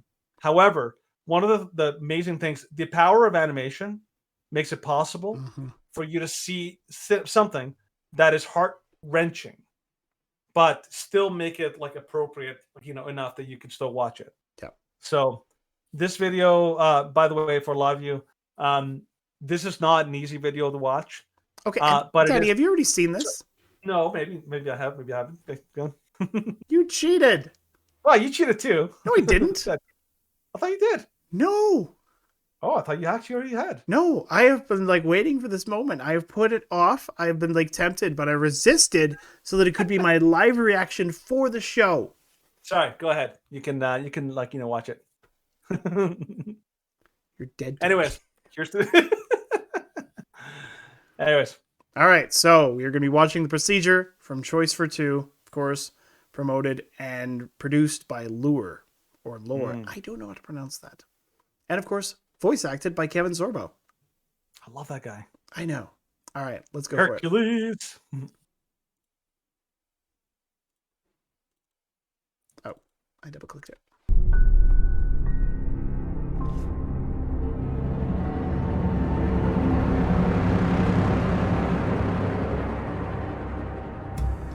I just arrived at work as the hospital's lead sonographer and was looking at the patient's schedule for the day when my boss told me to go immediately to the OR. The surgeon was requesting ultrasound guidance. That was all the information I was given. I had no idea what I was walking into. I wheeled the ultrasound machine into the OR. The patient was already sedated on the operating table. Plugging in the machine, I waited for instructions from the doctor. He barked at me to place the ultrasound probe on the patient's pelvis so he wouldn't perforate her uterus. Still confused about the procedure, I did as he asked and realized the woman was pregnant. She was in her second trimester, so I easily determined the gender of her baby, a little girl. Stunned, I watched the doctor thrust a catheter into the amniotic sac. The fetus dodged the catheter and tried to hide in the top of her mother's uterus to get away. In horror, I watched as he inserted a forceps clamp and grabbed her tiny leg. She writhed around in pain, trying to break free, but there was nowhere for her to go. Then the doctor pulled hard until her leg ripped away from her body. She recoiled and violently twisted around in pain and curled herself into a tight ball. But it was no use. The clamp grabbed her arm and she struggled to pull away. Her movements weakened now because she was dying. He pulled her arm off of her body. My vision blurred. My eyes filled with tears. The child again curled herself into a tight ball, but again, the device grabbed her other leg and it was ripped from her body. By now, her heartbeat had slowed significantly, but she was still alive. The clamp grabbed her last limb and ripped it off. She wiggled and squirmed around, and then her heart finally stopped beating. I announced that there was no more cardiac activity. The nurse and scrub tech in the room gasped, realizing for the first time that this was happening to a fetus that was still alive. The remaining body parts, the head and torso, were removed. Placenta was removed, and a final look with ultrasound revealed all products of conception were removed. I was told I could leave the room. Up until that moment, I had been frozen. I silently removed the ultrasound machine from the operating room, went directly to the locker room, and threw up. I quit my job at that hospital shortly after. I told my boss I would never again participate in that type of procedure. I was having nightmares and could not escape the memory of what I had witnessed. I would never again assist in the murder of a child. It was over 20 years ago, but it's just as vivid in my mind today as the day it happened. The saddest part is that this procedure is still happening today. People have no idea we are murdering babies in this way. They think it isn't a person, that it's just a mass of tissue. I'm so sorry for what happened to this little girl, for what I did to her. I'm sorry, sweetheart. I'm so sorry.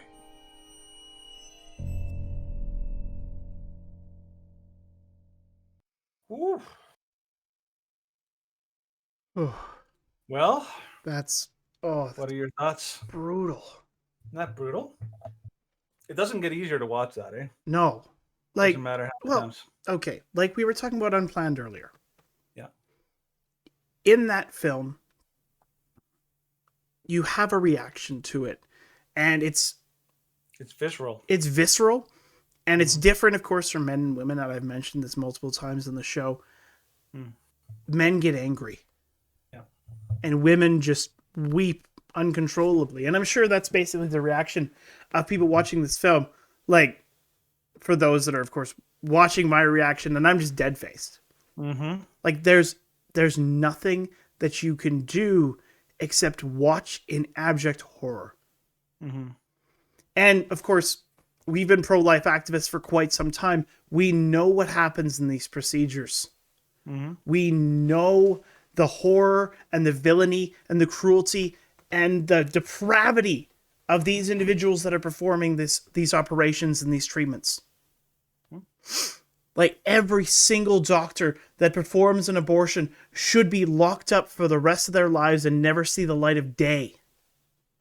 Because that is the only justice that can be served to these kind of people. Yep. Like, you look at the contents of the contents of conception, the products of conception. Products of conception. You look at that and you say, yep, that's just another $1,000 I just made. Mm-hmm. You are no better than individuals like Mengele. You're no better than those who ran the concentration camps. That's how horrifically evil you are. And there's no better way to put it.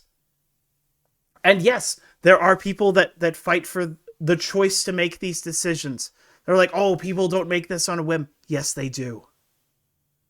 They make second trimester abortions on a whim. They make third trimester abortions on a whim. If you look up the statistics for the state of Florida, by those statistics, and they're one of the most accurate in the United States, 70% of all second and third trimester abortions are elective. Mm-hmm. Think about that. Let that sink in. Mm-hmm. These children are this big, and they're being torn apart limb by limb until they die from lack of blood. Yeah. Kermit Gosnell was one of those examples. Like, there's a movie made about him too, and he the thing is, I watched the Netflix series Dahmer, Jeffrey Dahmer, and the guy was just basically he obviously had a fetish and he had a compulsion that he couldn't help himself, right? But Kermit Gosnell was the same, because he had absolutely no conscience at all about what he was doing. he just felt like he was just like doing nothing wrong. He would even joke about how these kids were like almost big enough that they could walk through the bus station by themselves. That's the kind of jokes he would have. And like the thing is, it's not even just that they're killing these children. It's how they're killing them that makes this additionally brutal and barbaric. Because if you think about, like, even here in Canada, we have the euthanasia law, which we consider to be murder. But at least with the euthanasia law, they put you to sleep, and then you die as you're kind of like, basically, it's supposedly painless. supposed to be painless, right? Even Jeffrey Dahmer, I will say this: Jeffrey Dahmer, for all of his faults, and he was a horrible, horrible human being. Even he, according to the TV show, I can't verify if this is like what he actually said, but I'm thinking it probably was. He would actually say he would actually drug them so that they're like basically passed out before he kills them, so that they wouldn't feel pain. Even he had a concept enough to think, maybe I don't want to kill these people and make them feel pain. But yet these doctors who do these abortion procedures, they knowingly, they know that they're trying to get something that's moving. Why is it moving? Because it's alive, and they don't give it any pain medication because they don't want to humanize it. And so imagine this picture of this child happening to a newborn, where you don't go, you're like, okay, we're gonna put this newborn down. Okay, how do you put it down? Oh, we're gonna rip his arms off until it bleeds to death, and then we're gonna rip his head off, and then we'll just make sure it's we'll make sure all the contents are collected. Yes. That would, like, anybody, if you walked into a hospital and you heard that the hospital literally dismembered a baby girl, a newborn, limb from limb, and she was crying in the hospital and all that, like that would be, people would be outraged. But it happens to that little girl 1 month before, while it's still in the womb, and suddenly it's considered to be you're a hero for reproductive choice. Yeah. This can only happen in complete and total silence, because people have to fool themselves into believing that this is somehow okay. This is why we needed the pictures from the Holocaust, because I remember when I was studying World War II history, I did a full series on the Holocaust. I actually looked at some of the reels, and I saw some of the pictures of the Holocaust victims, and like there were some that were so like so brutal, I couldn't even look at them. I was like, oh, yeah. Like where you see like their bodies are completely and totally, like, they're basically like raisins, like they're completely torn apart. That people are literally torn to bits and then tossed in like pits. Yep. Like it's horrifying, but this is the capacity of human evil. And now people were shocked that people would be capable of that level of depravity from a supposedly intelligent society. And yet we think we've evolved. We think remember in our society we keep saying we're moving backwards or we're moving forwards or whatever, because they have this view of morality, that morality moves forward like evolution, like it's moving forward, it's getting better, and then any movement forward is always better. But what they don't realize is that they are just as crooked and evil, even more so, because they're killing things or actual beings that are even more delicate, vulnerable, and helpless than even the Jews in World War II. Even more innocent. And way more innocent.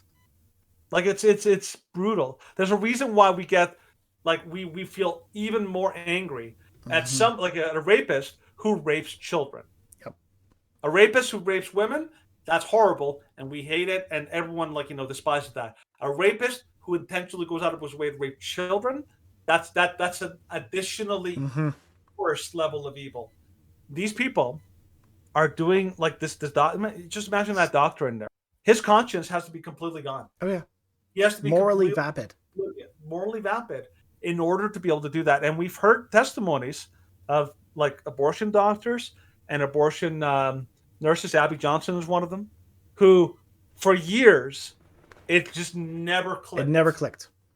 And then suddenly something Well, clicked, like, and they couldn't see it. yeah, you look at a video like this, and so many people that support abortion and are pro-choice, quote unquote, they think they have all these euphemisms, they have all these terms because they cannot identify and their brain cannot comprehend what is happening in these instances.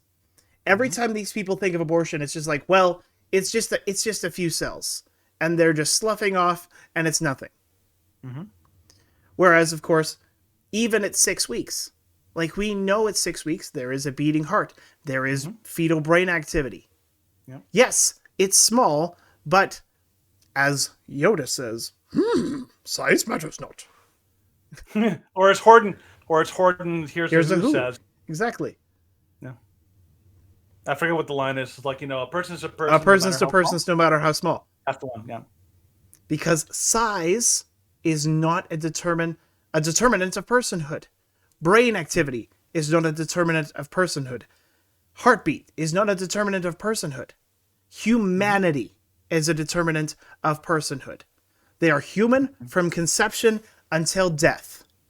And killing them at any point along that stage is equally evil. Mm-hmm.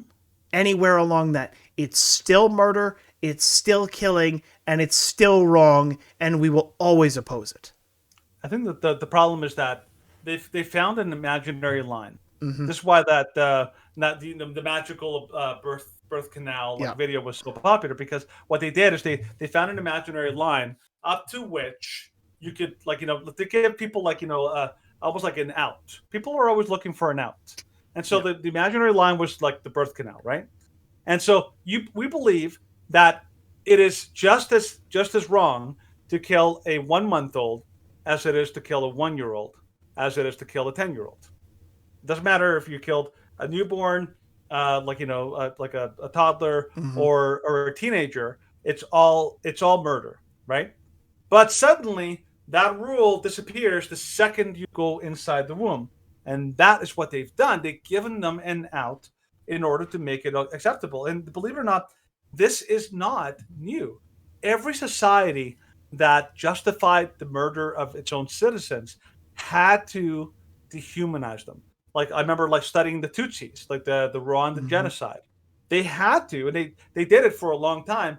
They dehumanized them. They basically convinced their populace that these people were evil and dirty, and they were not human. The Armenian genocide, the same thing. The Christians who were in the Ottoman Empire, they were massacred en masse because they were the Chilean dictator, what's his name? Pinochet. He basically dehumanized all of these people by calling them dissidents and enemies of the state, people who are dangerous and rebellious, and they're going to hurt you and all that, so that people would be okay with killing them. This is human nature.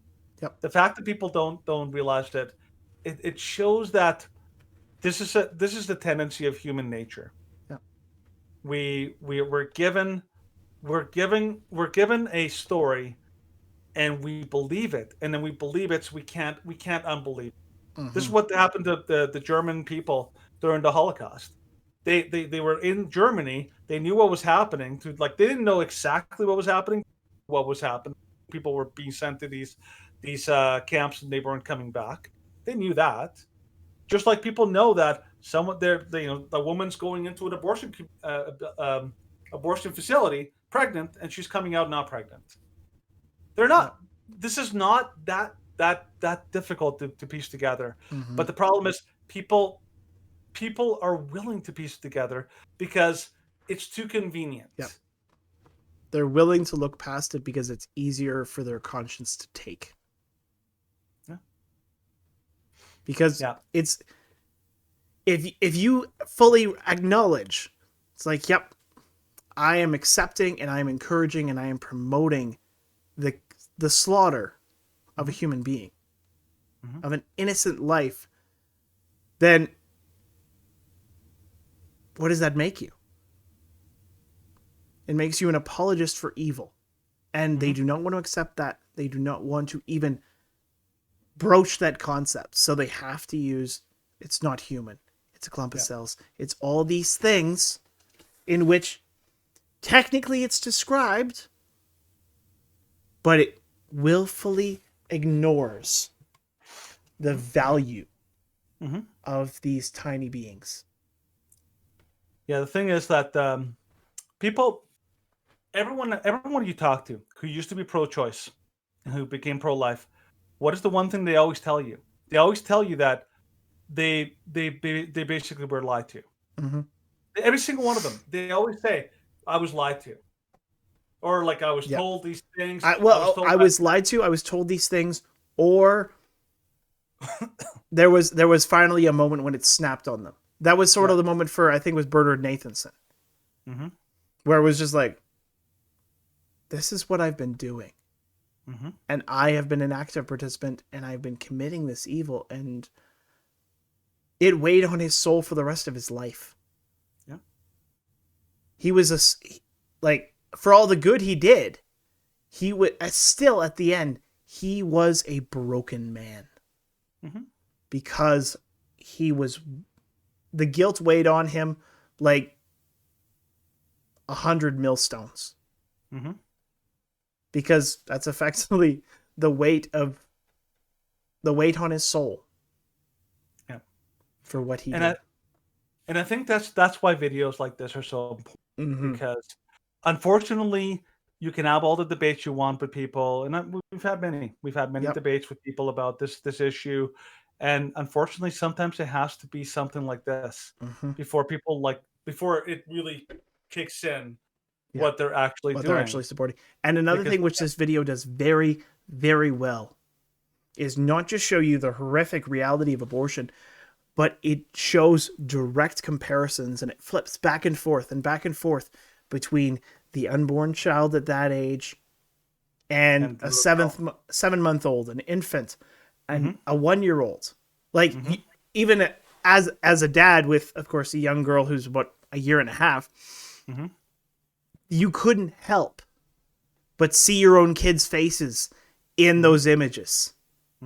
And then, of course, see your own kid's face in the ultrasound, because we have all our kids' ultrasounds mounted on the wall. These are things which you cannot ignore, and the horrifying nature of this video, as good as it is, it makes so many people turn away because they cannot face the reality of what our nation and what our world is committing. Yeah. But that it has to be. It makes you turn away, but if it makes you turn away, it should make you turn away and immediately go out and spread the word of how evil this is.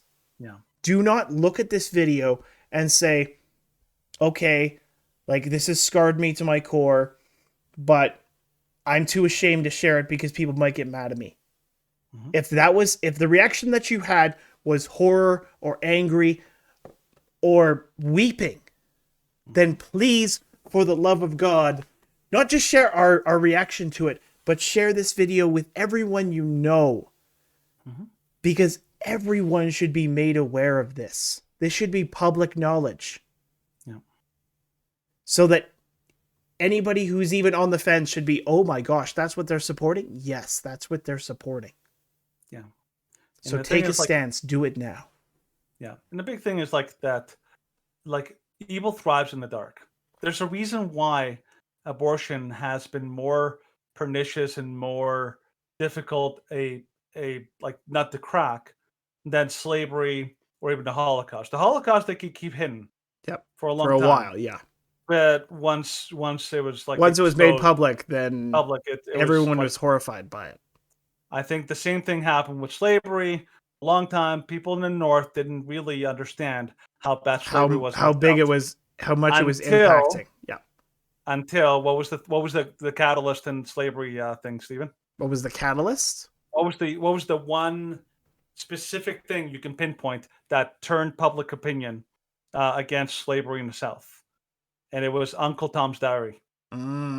Uncle Tom's Diary. I remember studying Civil War history. Uncle Tom's Diary was the tipping point.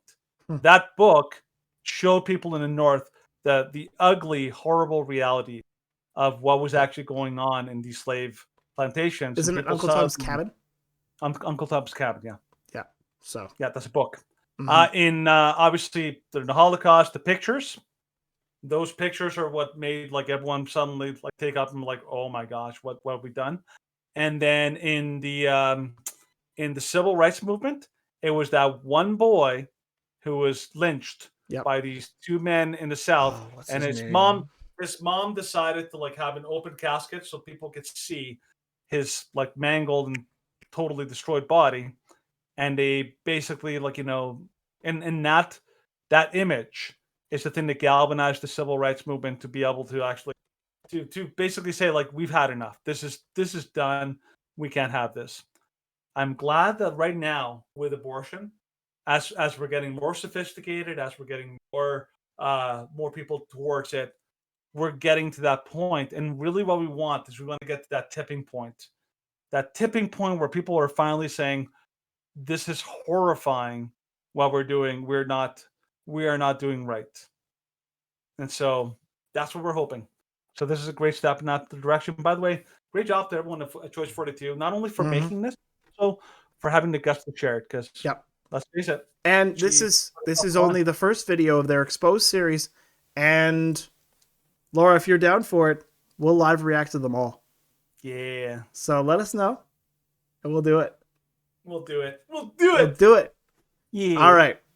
So that's where we're going to end the segment, and that's where we're going to end the episode for today. So if you've been following us up until this point, thank you for watching. Thank you for listening. If you're following us on our various video platforms, such as YouTube, BitChute, Rumble, and YouTube, like, comment, subscribe, send us some message, tell us how you feel, give us feedback, tell us you want to, tell us you love us.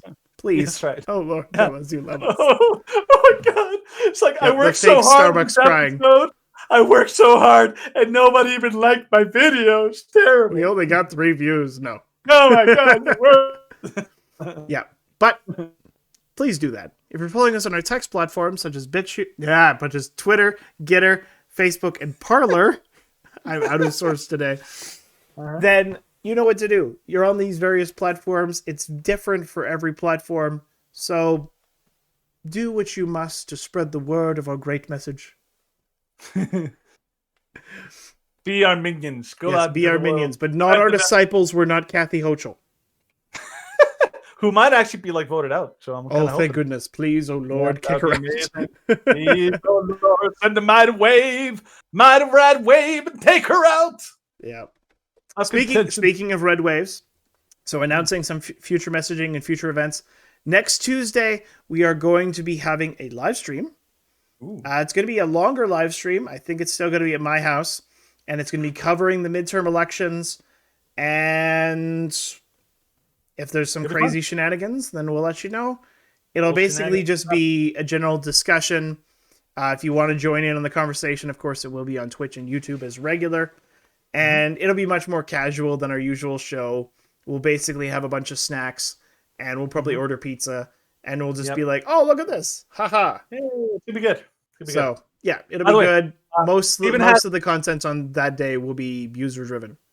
Yeah, so Stephen, you're going to have your webcam. I'm going to have my webcam. And I also have an additional webcam if anybody else wants to join us, because we can pretty much set up 3 separate webcams. And basically we would like to do them on Timcast. Mm-hmm. Back and forth, so we can make that happen. Yeah. So give me good I might ask Jojo because I know he's hosting a party. So we'll see. We'll see how we'll see how many people are coming over to his midterm party. If he doesn't have that many people, it'd be like, hey Jojo, like, want to come join us? You're like, one of us. Could be like live stream from your kitchen table. Well, so we'll see what happens on Tuesday. I'll let you know. I'll post what's going to happen and what time it's going to start. Amen. And then Thursday, of course, will be everything as usual. Usual show. So, that being said, Danny. Oh, wait, I signed us out on Tuesdays, not you. Yeah. Here at the Shrewd Dudes podcast, we'd like to remind you, why be rude when you can be shrewd? That's right. Have a great night, everybody. We will see you on Thursday for our regularly scheduled Thursday live stream. Until then, have a great night, a great evening, and as always, God bless. Good night, everybody.